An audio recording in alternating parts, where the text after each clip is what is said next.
80 और 90 के दशक में डॉन तो बहुत हुए, लेकिन ये कहानी नहीं, खौफ था। एक विधायक ने पैरवी नहीं की तो 23 की उम्र में निर्दलीय चुनाव लड़ा और विधायक बन गया। मारपीट, कब्जा, अपहरण, रंगदारी, और जब रंगदारी नहीं मिली, तेजाब डालकर कत्ल कर दिया। उसकी तस्वीरें दुकानों की दीवारों पर लटकी होती थीं, जैसे कोई चेतावनी। जब उसका दरबार लगता, जमीन से लेकर तलाक तक के फैसले वहीं होते थे। ना वकील की जरूरत, न पुलिस की। पुलिस वाले भी अपनी प्रमोशन की अर्जी उसी को देते थे। डॉक्टर की फीस उसने तय की, सिर्फ 50 रुपये।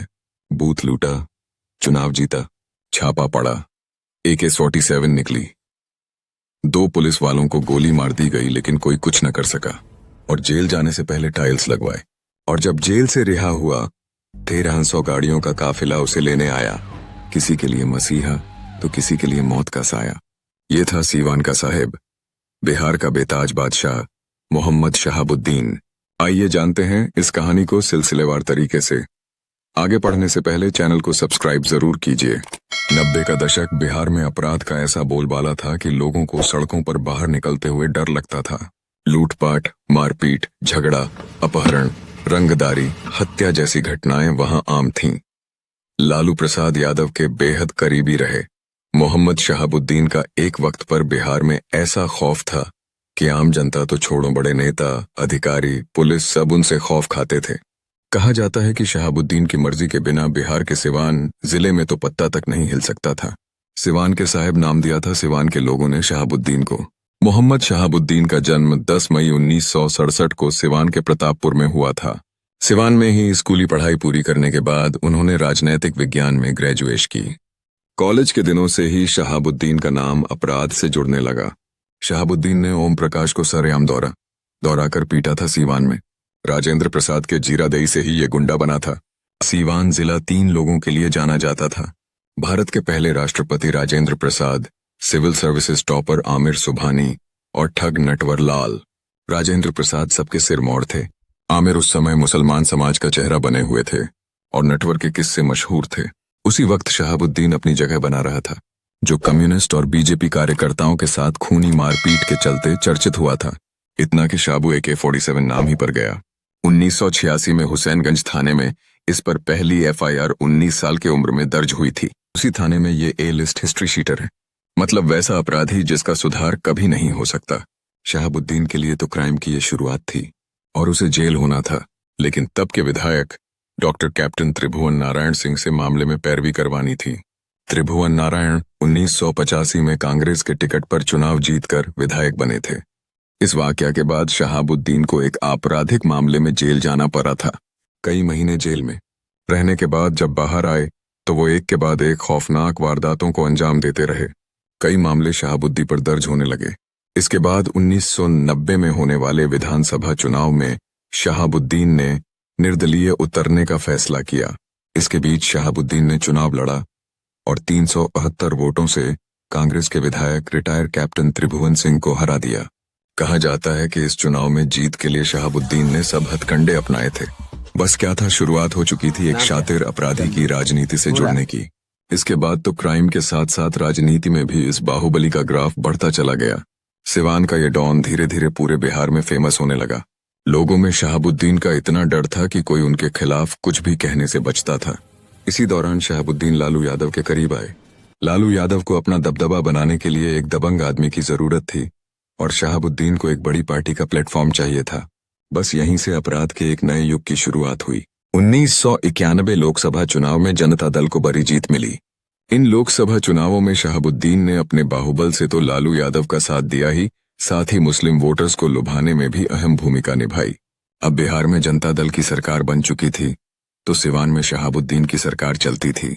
मोहम्मद शहाबुद्दीन का खौफ तो पहले ही था, लेकिन अब तो जैसे शहाबुद्दीन की ताकत कई गुना बढ़ गई थी। लालू यादव के राज में शहाबुद्दीन का रुतबा भी बढ़ता ही जा रहा था। पुलिस ने उन्हें कुछ भी कहना बंद कर दिया था। वहां सिर्फ शहाबुद्दीन का राज चलता था और लोग भी उन्हें साहब के नाम से बुलाते थे। शहाबुद्दीन ने 1995 में जनता दल की सीट पर विधानसभा चुनाव लड़ा और जीत हासिल की। इसके तुरंत बाद 1996 में शहाबुद्दीन को लोकसभा का टिकट दे दिया गया और पहली बार सिवान का साहिब संसद तक पहुंचा। 1997 में आरजेडी बनी और लालू यादव की सरकार आई तो शहाबुद्दीन का कद और बढ़ गया और साथ ही बढ़ गई गुंडागर्दी। 1999 में बिहार के वामपंथी नेता छोटे शुक्ला का अपहरण होता है और फिर हत्या हो जाती है। इस अपहरण और हत्या का आरोप शहाबुद्दीन पर लगता है, लेकिन पुलिस उनके गिरेबान पर हाथ डालने की हिम्मत तक नहीं करती। 2001 में राज्य सिविल लिबर्टीज के लिए पीपुल्स यूनियन की एक रिपोर्ट ने खुलासा किया था कि राजद सरकार कानूनी कार्रवाई के दौरान शहाबुद्दीन को संरक्षण दे रही थी। सरकार के संरक्षण में वह खुद ही कानून बन गए थे। सरकार की ताकत ने उन्हें एक नई चमक दी थी। पुलिस शहाबुद्दीन की आपराधिक गतिविधियों की तरफ से आंखें बंद किए रहती थी। शहाबुद्दीन का आतंक इस कदर था कि किसी ने भी उस दौर में उनके खिलाफ किसी भी मामले में गवाही देने की हिम्मत नहीं की। सीवान जिले को वह अपनी जागीर समझते थे, जहां उनकी इजाजत के बिना पत्ता भी नहीं हिलता था। ताकत के नशे में चूर मोहम्मद शहाबुद्दीन इतना अभिमानी हो गए थे कि वह पुलिस और प्रशासनिक अधिकारियों को कुछ नहीं समझते थे। आए दिन अधिकारियों से मारपीट करना उनका आदत बन गया था, यहाँ तक कि वह पुलिस वालों पर गोली चला देते थे। मार्च 2001 में जब पुलिस राजद के स्थानीय अध्यक्ष मनोज कुमार पप्पू के खिलाफ एक वारंट तामील करने पहुंची थी, तो शहाबुद्दीन ने गिरफ्तारी करने आए अधिकारी संजीव कुमार को थप्पड़ मार दिया था और उनके आदमियों ने पुलिस वालों की पिटाई की थी। मनोज कुमार पप्पू प्रकरण से पुलिस महकमा सकते में था, लेकिन शायद सबसे खतरनाक घटना 2001 में घटी, जब सीवान पुलिस ने उन्हें पकड़ने के लिए उनके प्रतापपुर स्थित घर पर छापा मारा। एसपी बच्चू सिंह मीणा के नेतृत्व में पुलिस ने जब घेराबंदी की तो शहाबुद्दीन के समर्थकों और पुलिस के बीच भारी गोलीबारी हुई। 10 लोग मारे गए, जिनमें 2 पुलिसकर्मी भी शामिल थे। इस मुठभेड़ में AK-47 और दूसरे खतरनाक हथियार बरामद हुए। अगले ही दिन राबड़ी देवी की सरकार ने एसपी मीणा और जिले के बाकी वरिष्ठ अधिकारियों का तबादला कर दिया। यह दिखता था कि बिहार की राजनीति में शहाबुद्दीन की कितनी पकड़ थी, लेकिन यह पहला मौका था जब उन्हें एहसास हुआ कि वह अजेय नहीं है। 2000 के दशक तक सीवान जिले में शहाबुद्दीन एक समानांतर सरकार चला रहे थे। वो अपने घर में जनता अदालत लगाने लगा। लोगों की समस्याएं मिनटों में निपटाई जाने लगीं। किसी का घर किसी ने हड़प लिया, साहब का इशारा आता था, अगली सुबह वो आदमी खुद ही खाली कर जाता। साहब डाइवोर्स प्रॉब्लम भी निपटा देते थे। जमीन की लड़ाई में तो ये माहिर थे। कई बार तो ऐसा हुआ कि पीड़ित को पुलिस सलाह देती कि साहब के पास चले जाओ। एक दिन एक पुलिस वाला भी साहब के पास पहुंचा था, प्रमोशन के लिए।